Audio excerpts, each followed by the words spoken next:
What's up, y'all? This is your boy Eddie Jackson. Welcome back to the Drop That Podcast. This episode is brought to you by Layback TV, okay? Over 10,000 channels, movies on demand, every sports channel, multiple languages, every HBO. You can go on laybacktv.com so you can see further instructions on how to download it on your app stores for your iPhone and your Play stores on your Androids, okay? Oh, yeah. And they can show you instructions on how to watch it on your Fire Stick at home.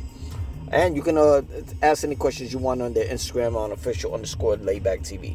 Now, we ain't gonna waste no more time. Let's get into fight talk, baby. Whoa! Who that? Mind your business. We're filming.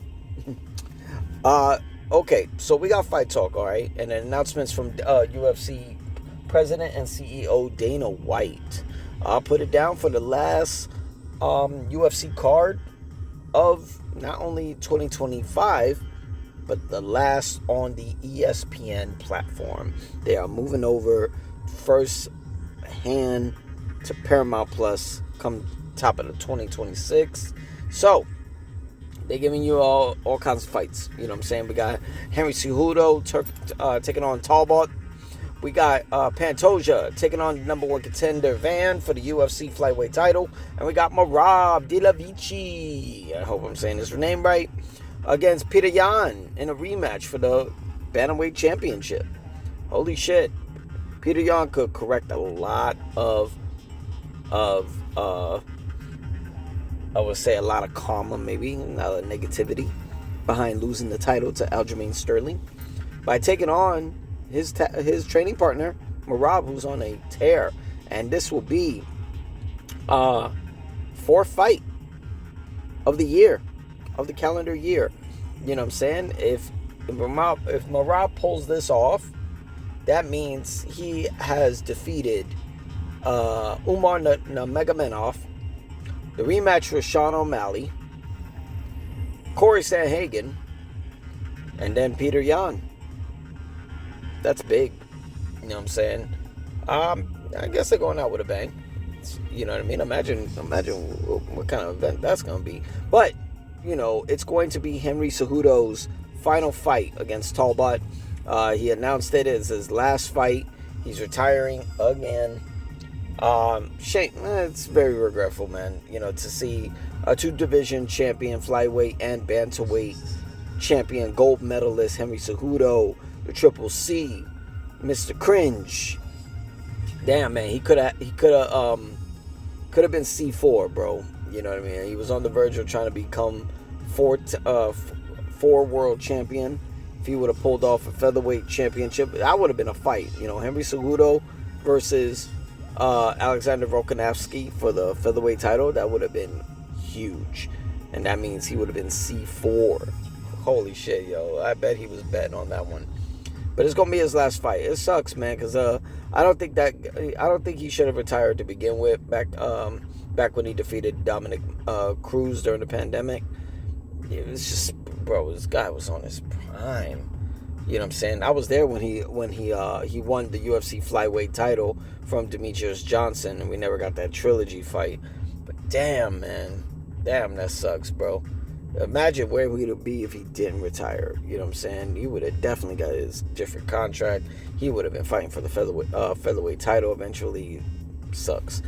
And speaking of retirements, Kamaru Usman, former UFC welterweight champion, has decided to call it a retirement if he was to get these two fights. So this is how he laid it out. He wants his next fight to be for the welterweight championship, to get the title back, okay? Win the welterweight title back, vacate it, go up to 185, become middleweight champion, and then retire. Kamaru Usman was a beast, bro. You know, his fights with Tyron Woodley, Colby Covington, you know what I'm saying? Like, damn, bro. He can't be that delusional, bro. You're not getting this shit. You know what I'm saying? The winner of JDM and Islam Makhachev, I mean, don't get me wrong. You can sell a fight with Kamaru Usman and Islam Makhachev for the welterweight title. The question is, how do you leapfrog guys that basically kind of like earned it over you? You know what I mean? Yeah, you did. You beat Buckley, Joaquin Buckley, but in the end of the day, you know what I'm saying? Like, Buckley was not next to be the title contender. You know what I'm saying? I feel like if Kamaru Usman has any chance of that, he's going to have to upgrade to a third fight. And there's the one guy that he should beat to get the shot. You know what I mean? I think Sean Brady is overdue, but, you know, like, you either... I mean, they did the trilogy with Leon Edwards, so I don't think you're selling that. But how you can leapfrog, you beat and finish Bilal Muhammad. You do that, you can leapfrog. But I don't think he's going to be able to pull that off. You know what I'm saying? Like, you want your next... It's a question mark who gets the shot. You know what I'm saying? And if this is an easy day for Islam Makhachev, who's looking like a beast in these training videos, it's going to be questioned. You know what I'm saying? 185, I think he has a better shot at. You know what I mean? Because if he improves in the wrestling at 185, maybe he has a shot against Hamza Chimaev. But he's not even runner-up for that. Not even a tryout. You know what I'm saying? Could be RDR, it could be Imavov, it could be anybody. But it's like, I don't know, Kamaru Usman is betting on his defended the title, this and that. My name is big. I mean, you stepped away to go film Black Panther 2 and then got head kick KO'd by, you know,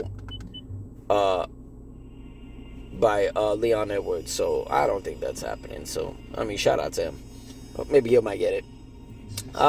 So the rescheduled of the WBC Super Welterweight Championship between Sebastian Fundora and Keith Thurman, who was supposed to main event later this month, has not been rescheduled.